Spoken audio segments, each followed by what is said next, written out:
right, have and have not fans. Now, this is going to be somewhat of a lengthy video. I don't know how long it's going to be. Will it be 20 minutes? Will it be 30? Will it be 15? But in any case, before going any further, if you are new to the haves and have nots review, definitely take a moment to hit both the subscribe button and the bell notification icon. That way you're made aware whenever I post new content to the channel. And be sure to comment your thoughts below after watching this video, because I'm really going to try, and this isn't me trying to walk on eggshells or anything, because let it be known that I am in no way, shape, or form trying to undermine the seriousness of rape, the aftermath of it, babies produced by rape. This really isn't, is it pro-life? Are you for abortion? No. This is a discussion about fictional characters on the haves and the have-nots, yet the cast members do such an amazing job bringing it to life, because despite these characters being fictional, most of the things they go through are actually inspired by real life events in the world. So just keep that in mind. I just want to put that disclaimer out there to just say that if there are any viewers out there who have had people in their lives, whether it be family, friends, or if you yourself or were a victim of rape, or if you were conceived because of your mother being raped, I am not trying to undermine that. Just want to put that out there. So in this video, it's pretty basic. The question is whether or not Hanna can, or should forgive Derrick for raping her. That is a big question. Like, I don't even know if this video is more about theories as it is about morals. I know a lot of people off the bat are like, well, he's a changed man and he's a Christian and everything now. And even Hanna's, been a Christian. It is kind of weird when you think about it, because in a twisted way, this rape actually converted both of them. Like, when you think about it, well, we know that Derrick was arrested for armed robbery, not rape, but we can almost, and we are taking some liberties here by assuming things based off what we know from the show. I think it is safe to say that when Veronica, for whatever reason, decided to get Derrick out of jail, like, for all we know, Veronica may have represented Derrick in court, or was, on the opposing side against him in court, saw that he was a nice looking young man, and then decided to get him out of jail. We don't know that. We don't know. Maybe Derrick had like a probation hearing and Veronica was in attendance. We just don't know, because Veronica has wandering eyes. So there had to have been some reason why Veronica got him out of jail, because we do know that when Veronica got Derrick out of jail, they had sex at least one time, and then he got his life back on track, because I don't even know his proper job, repairman, contractor, because he builds houses, does repairs and stuff like that. So Veronica saw his work ethic and skills, and then decided to, quote unquote, rent him out to her other wealthy friends. So given the fact that she kind of helped Derrick get his way around the haves part of town, we can almost assume, and once again, I am not trying to establish a year by year timeline, but I think it is safe to say that we're dealing with a Veronica after she had established herself as a wealthy member of society. So this is probably after she went into rehab, most likely after she finished practicing law. After she had regularly practiced law, because I think David said that, she kind of stopped being an attorney and everything after her addiction with, alcohol and pain pills. So when she got out of rehab, she saw everything wrong with the rehab program that she went through and decided to make her own clinic, hence why she became a millionaire. So we can almost assume that perhaps Veronica got Derrick out of jail after, she had made her own fortune. So I'm just kind of taking certain liberties with that. I could be wrong, but whatever. And on top of that, Derrick pretty much, decided after getting out of jail, decided to turn his life around, became saved, got married, had 3 kids, became a deacon at the church.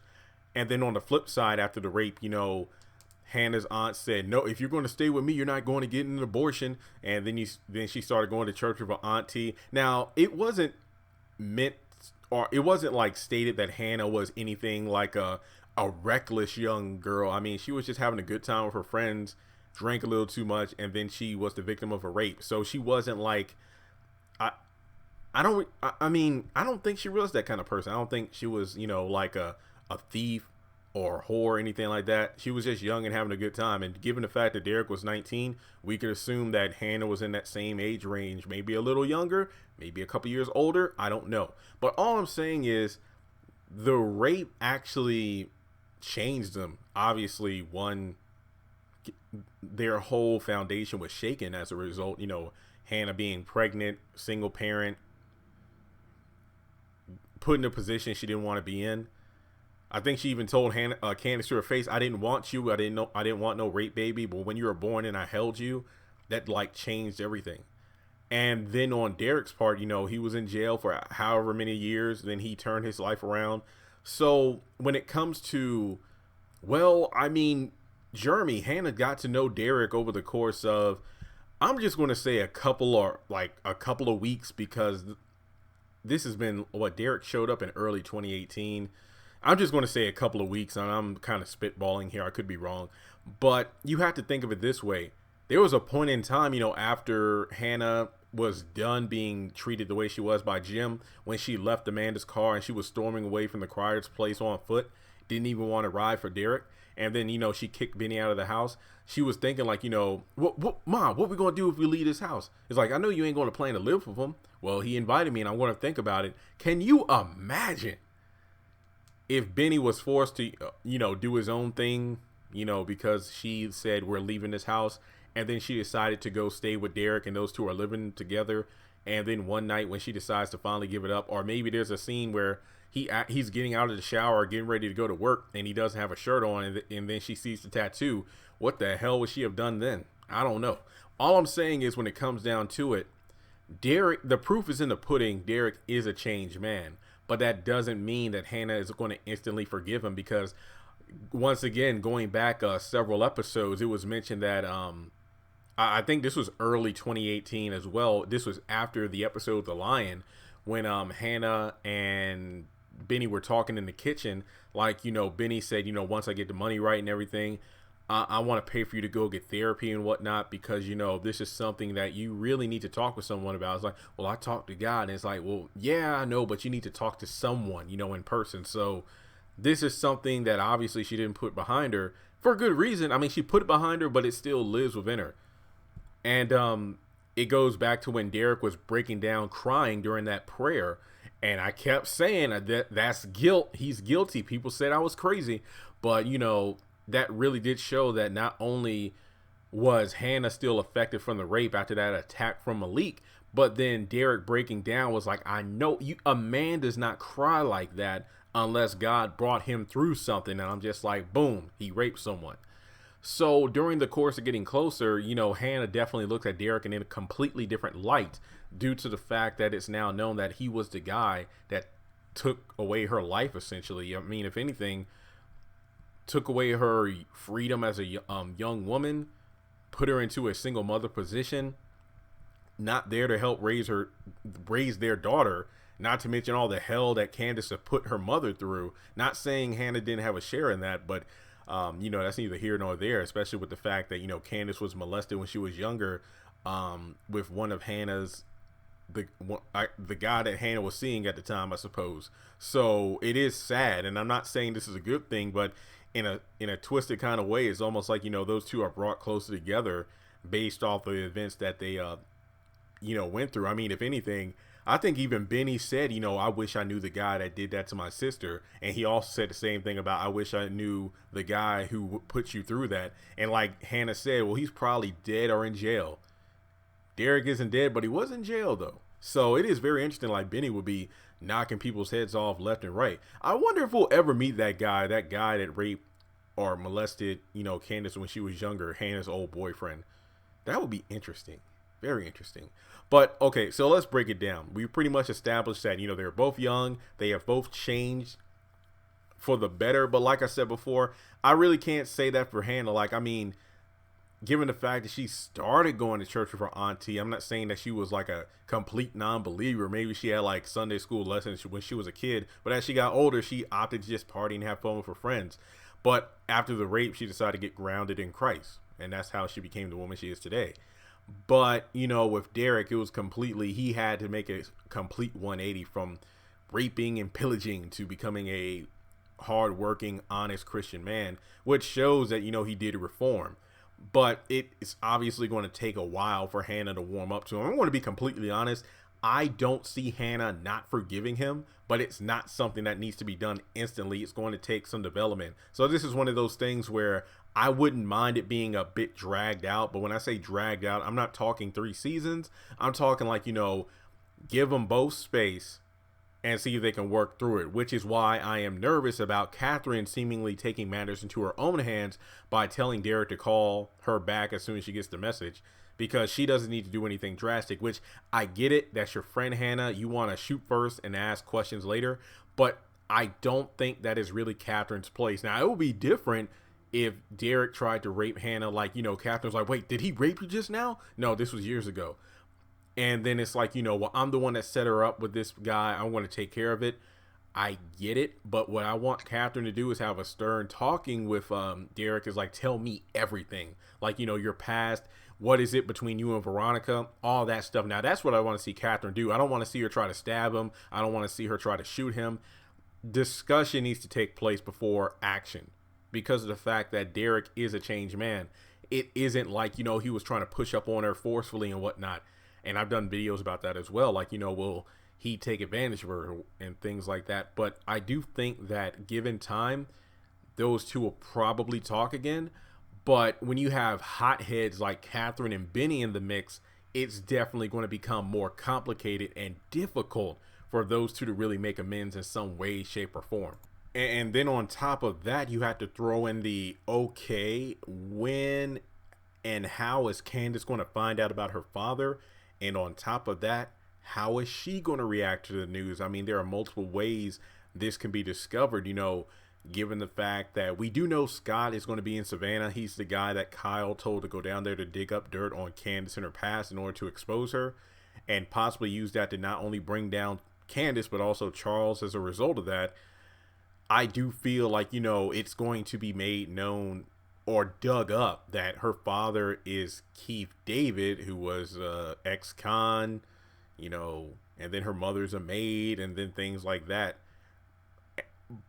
And then his criminal record's going to come up. But, I mean, given the fact that he was arrested for armed robbery, we can most likely assume that, okay, he came down from his high, realized he raped someone, and decided to change his life. So he most likely only has on record armed robbery, not murder, not rape.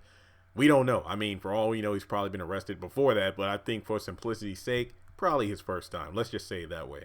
So I do think that Keith David will show up as a father. And it's kind of interesting because, when Secret Service came in and said Hannah Young, Keith David, Mitch Malone, or Michael Malone. Well, no, Mitch Malone. It's kind of like, well, I didn't identify as a father. They don't know it yet, but I do think, blood test or something. I mean, it's the freaking government. They'll figure it out some way, shape, or form. Or Hanna could just be the one to tell. I would like Hanna to be the one to tell Candice. I think this might happen after Candice is kicked to the curb by Charles and his team and whatnot, and then she comes over to Hannah's house. And I think in that first trailer at the very end, Hannah's like, I've always been proud of you, Candice. You always had a home with me. I'm thinking when those two, make amends, because there is an episode, I believe, coming up on June 18th called A New Leaf. The episode synopsis is Candice decides to turn over a new leaf. Maybe that's when Hanna starts to tell her about the father situation. I know back in season 1, she didn't tell Benny about Tony being the father until the very end of the season. But in this situation, I think that in order to work through this, Hanna should definitely tell Candice. But then you have the debate of, well, if Candice finds out the truth, wouldn't she want to get to know Derrick David better and get to meet him and everything? But then Hannah's going to be like, she isn't ready. And then you can make the argument, who's going to be that person to say, Hanna, when I say, like, Hanna, I understand. I really can't use that phrase because the person who's telling Hanna, well, I understand that he raped you, but he's a changed man and you've seen it to be sure. You really can't say I understand because you weren't the one that was raped. Neither have you been raped in your life. And I'm talking for the characters in the show. Like, let's say Catherine said that, or, you know, somebody else said it. It's like, well, if you weren't raped like I was, then how can you say that I understand? I guess it's the best way to put it. But I do feel like somebody's going to be that voice of reason. It's like, I can understand you being upset. Yeah, that's the best way to put it. Hanna, I can understand you being upset. Not wanting to see Derrick, not wanting to have anything to do with Derrick. But let's be honest here. Has he done anything wrong since you met up with him? I guess you could say for the second time. But I get it. Like, if somebody does that to you, you wouldn't want to have anything. It's kind of like, you know, on the jokey side, you know, on, like, I think Kev on Stage or somebody did a video talking about black people in spades. It's like, you know, there are people at family functions who don't talk to each other over a game of spades from like 4 years ago. So you can imagine over little petty things like that, people who don't want to talk with each other, or people who just owe you a couple dollars, you know, and you don't want to talk to them. I was like, I ain't messing with you no more. So just rape is like on an entirely different new playing field. Like, you can understand why somebody would want nothing to do with that other person, but they do have chemistry. I mean, he's been nothing but good to her, but I do think that I could see Hanna not wanting to have anything to do with Derrick, but you can make the argument that with Hanna and Candice becoming closer finally as mother and daughter, I would be willing to bet that if she is kicked to the curb by Charles and her whole life is falling apart, but at least she has her mother because she repaired that relationship before she went off with Charles. So maybe after the fact of being kicked to the curb and going back to her mother and her brother, maybe she wants to get to know her father because I've lost Charles, but Hanna, you just gave me a piece of my life. So maybe I can finally put my picture together. You know, I lost my son. I lost the second guy I've fallen in love with. So I want a full family. Tell me who my father is. So then Hanna is kind of forced to have Derrick reinserted into her life in some capacity because Candice wants to get to know her father. Kind of like, you know, I've already done a Tony video and Hannah's been through it, y'all. I mean, yeah, she's been a hypocrite and a bit annoying from time to time, but you cannot say the Lord hasn't brought Hanna through some stuff. Not to say that she isn't still dealing with things, but the men who were half responsible for creating her children have put her through hell. Like, Tony just up and left and was a deadbeat father. And then Derrick raped her, creating Candice, and obviously wasn't around. Damn. So, you know, let's say if Tony and the whole kidney situation works out and, you know, he and Benny try to make amends, if you will. And then, well, I guess you could, believe it or not, I mean, Tony wanted his son off life support to get a kidney, which we never even got confirmation that Benny was a match.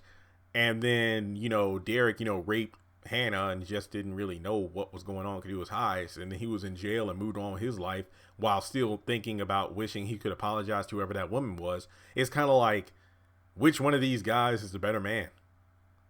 Again, I'm not condoning rape or anything, but in terms of character, yeah, it is something else. Tyler Perry, if you are listening, and this goes out to Keith Burke, Patrick Fassett, Crystal Fox, Tinka Sumner, Tyler Lepley. If anybody is listening from the cast, bring the people back. I'm talking bring back Tony. This is a great storyline if done right. But then again, I'm just a guy behind a microphone in my apartment doing this for a living, talking about the show because I love it. But I think this has a lot, because there have been a lot of, I don't even want to call them complaints, but justified grievances with the show. That's why I do on this channel. I love it so much, and that's why I talk about it so much, the good and the bad. There have been main characters on this show who have been stuck in a time loop, except with their character development. Like, they haven't developed. Some characters are just in the same stick. Wyatt gets high. He rebels. He overdoses. Catherine's character has kind of been all over the place. Veronica is just getting crazier and crazier with each season with no substance to it. Jim is just, well, as Catherine would say, the son of a bitch he's always been. Candice has definitely had an arc. It took a while, but we got an arc. Benny has just been post coma life support, just been weird and mentally unstable. But I think that we can definitely.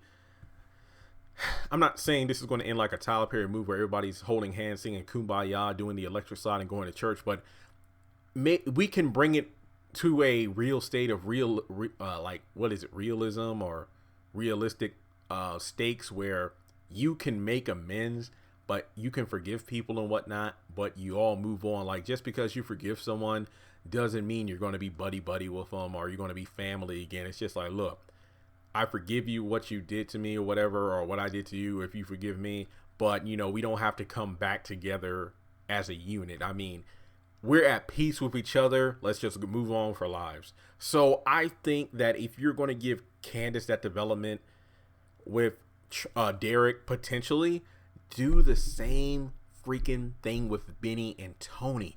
Bring Tony back.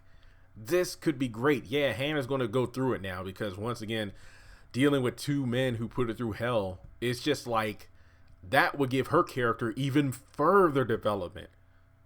This is why I say subscribe to the channel, because I go in. I try my best not to leave any stone unturned, because there are so many things we can talk about. Hence why I would love for Tyler Perry to put out a prequel series, or have and have not movie, or continue to show on, or do spin-off series. There is so much. I get it. This is May. I think the articles from back in like 2016, 2017 were like his own deal officially ends this month, but his shows are still going to run their course on OWN. But that doesn't mean the shows can't be brought back for new seasons on different networks. There's so much here. I like Tyler Perry. I'm proud of you. You are doing so much, but the haves and the have-nots, man, there is so much you can do with this show, man. I'm sorry. Guys, I'm sorry. I went on like a tangent. I did not mean to do that. Back to the point. So we have the further development of Hanna as a character, but it's almost like, you have so many other voices whispering in her head, Benny, I'm going to kick his ass. I mean, obviously Benny doesn't know yet, but it's like, Benny, if he finds out, I'm going to kick his ass, I'm going to kill him. Catherine, we don't know what she's going to do. And then I think the factor of Candice into the mix is definitely going to shake things up more. Like, I really want to know what's going to happen. Guys, Derrick isn't going anywhere. I don't believe for a second that Derrick is gone or going to be killed off. I do think he's in season 7 based off behind the scenes stuff, but oh man. See, I work myself up. I literally just work myself up because I'm so passionate about this. But that's why I do on this channel. I mean, because this story is so good, and then for the fact that over a year I've done so many damn The Lion Tattoo, Derrick is the Father videos that people were calling me every name in the book. But when that shirt came up, I was like, yep. And that's when the channel like really skyrocketed. And that's why I made the playlist. So guys, let me know in the comment section below. Do you think that Hanna should forgive Derrick? Do you think that she can forgive Derrick? Do you think she will forgive Derrick?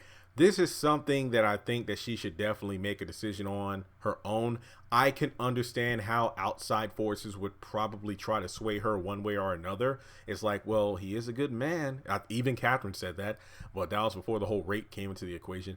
But it's just like, look at everything that Derrick has done, not even knowing that's Hanna. Now it's almost like, that's the one thing he wants more than anything, and that's forgiveness. But we'll just have to wait and see. And guys, I could literally go on for like another hour on this, but maybe I will, depending on how well this video does and if enough people, comment. But I might do a live stream on it. This is one of those things where maybe I should hit up Keith Burke and be like, yo, you want to do a live stream about this? We'll see. That would be cool. But to anybody out there, once again, hit that subscribe button. I do not play on this channel. Getting 100,000 subscribers is the goal, but I try my best to do quality content. And yeah, I got a lot of other videos to talk about. Justin, Charles, a lot of stuff going down before next Tuesday. This season, I'm not going to lie, when they hyped it up like this is going to be the most emotional season yet, I was like, man, come on, y'all just, hyping it up. But if I'm this passionate over the first 3 minutes of the first episode, we're in for a ride. So to all the cast members who may be potentially watching this video, thank you for doing a great job on the episode. Could you help a brother out by sharing this video with Tyler Perry or Tyler Perry Studios. I don't know if you can tweet them. Obviously, y'all have more reach than I do. I'm just a fan.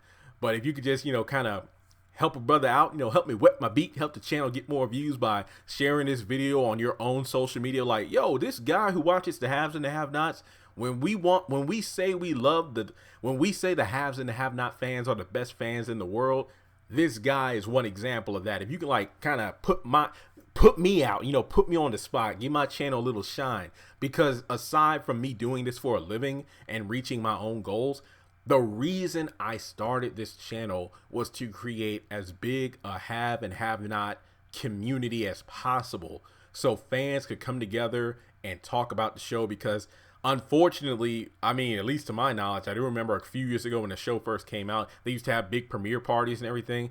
I would love to have something like that where my super fans like myself and others can come together with the cast and Tyler and just watch the episodes, maybe have like a meet and greet, a panel discussion. I would love that. So with that being said, guys, make sure you follow the cast members on social media. They are so generously, obviously they are busy people, but from time to time they do respond to messages and whatnot, that I send, and I really do appreciate it. But I'm actually hyped. Like, I'm sweating like a Baptist preacher up in here. I mean, I'm not ordained, but I do have the degrees for it. But I did have to turn my fan off because I didn't want background noise when I recorded. So, you know what? I sweat for my views. Do it for the views. So once again, guys, not to ramble on, I need to take a break. This is my 5th video today, but I hope you enjoyed it. This was something I really wanted to talk about. But once again, comment your thoughts, subscribe, and I will talk to you later. Congratulations on making it to the end of this video. If you like what you just saw, make sure to hit the thumbs up button, or if you have anything you would like to add to the video, make sure to leave your thoughts in the comment section below. If you want to keep up with me on social media, go to the description box. All of my links for social media are right there. Also, if you feel like you would like to donate to the channel, make sure to click on the link to PayPal. Any amount helps. $1, $5, $20. As a full-time YouTuber, any support from my fans really does mean a lot to me. Finally, make sure to hit the subscribe button as well as the bell notification icon. That way you're kept up to date on any new content I post to the channel. Once again, thank you so much for tuning in, and I'll talk to you in the next video.